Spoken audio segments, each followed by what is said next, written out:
Into the fifth and final test between India and England that's set to take place at Dharamshala. There are obviously not a lot of major talking points when it comes to the series. That's already been wrapped up by India. The biggest thing would be to seal a 4-1 victory and then go on to claim the maximum number of points that they could have after having lost the first test at Hyderabad. However, the Dharamshala test will be a very special day for the man on your screen, Ravichandran Ashwin. Why? Because he will be earning his 100th India cap on that particular occasion, which is a very special landmark number to get to for any player who's turned up in the longest format of the game. So he was the one who came to the press conference that takes place, and of course right now we're a couple of days ahead of the match, and he came to speak to the media and shared a lot of typically interesting insight in true Ashwin style. So we'll go over some of the more interesting talking points, and given that it was Ashwin on the PC, trust me when I say there were a lot of them. The first one, of course, that we have to talk about is how it is that he feels about his 100th test match. He said that, look, it's a big occasion, but it doesn't change anything. I need to prepare the same way and prepare for the challenges that lie ahead. More than the destination, it is the journey that has been special. So that's Ashwin's rather simple take on things. He's like, look, it's very special, but for me, nothing really changes from a game perspective. And if I'm looking at things, then what was more special rather than getting to the destination of 100 tests was the journey. All the things that I got to experience through that time period, that has been far more special. But of course, definitely this is a big occasion for him. Now, of course, Ashwin is the kind of player who, like anyone who's played these many matches, there have been talks about, let's say, his ability or utility in certain situations. There were times where even he reveals that there were talks of him being dropped. He hasn't always been selected consistently when it comes to Sena tours.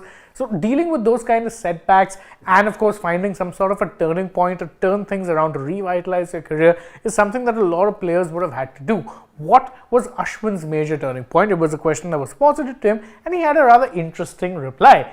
He said that the turning point for me was the England series when Alistair Cook and Kevin Pietersen came and made all those runs.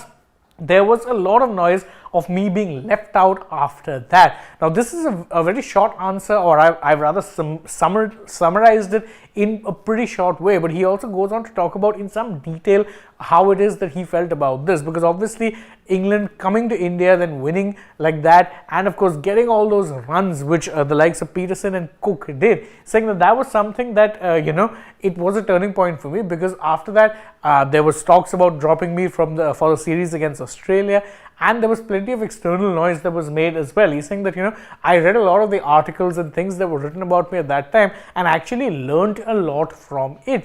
I didn't actually just look at it and try and shut it off. I looked at it, I read what was written and tried to kind of make a few changes to my game, to my preparation, to whatever he's saying, but it did actually help me. That was my biggest turning point, which leans on to his next thing. What is the biggest thing that he's learned from the game? According to him, he says that people will not throw punches at you for no reason. So any criticism that comes your way, try and take it as constructively as possible. Saying that for me, I looked internally and asked questions of myself.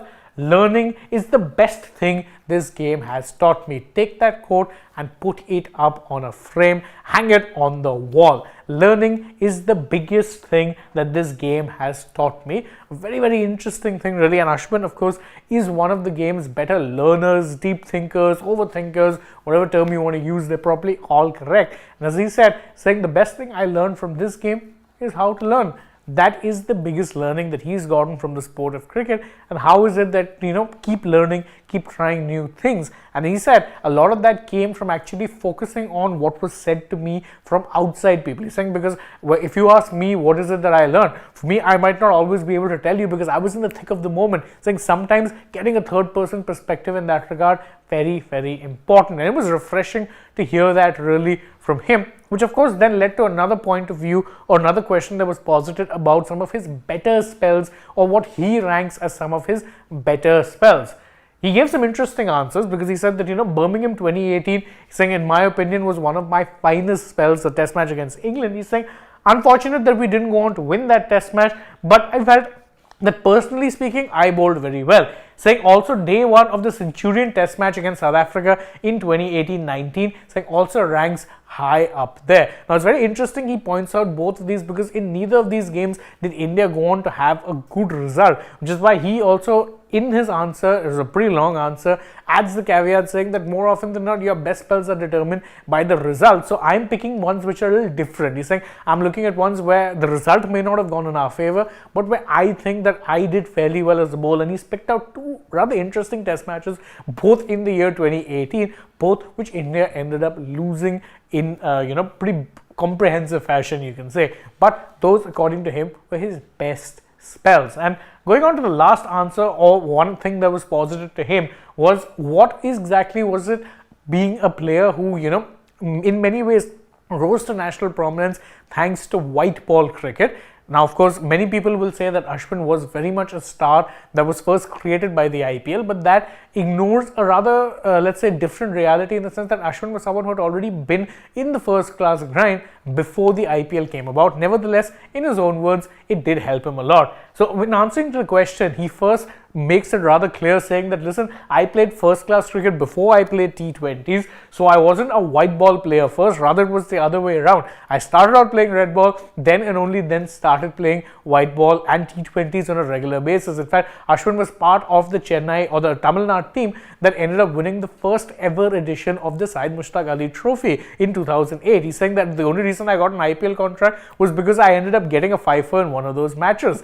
And by his thing, he's saying, but however, all of that aside, the IPL did give me a big platform. The stage did make it easier to play all formats for India. That last line is very key because he said that in my own words, once I got noticed thanks to the IPL, it meant that I probably had to work a little less harder in domestic cricket. He's saying that previously, if I had to take, say, 150 more wickets to be noticed from first-class cricket, I could take a lot less than that and therefore be noticed even thereafter because the IPL had given me such a good platform that at this point in time, I already was in the national conscience, so it did make it a little easier. And as he said, that stage did make it easier for him to become an all-format player. That being said, Ashwin himself refutes the idea of him being an IPL player or an IPL star or someone who came to the limelight because of T20 cricket. In his own words, red ball was what came to him first, and it was the other way around he went. He went from red to white and not from white to red. So these were some of the more interesting talking points that we had from Ravichandran Ashwin's PC. It was a long one.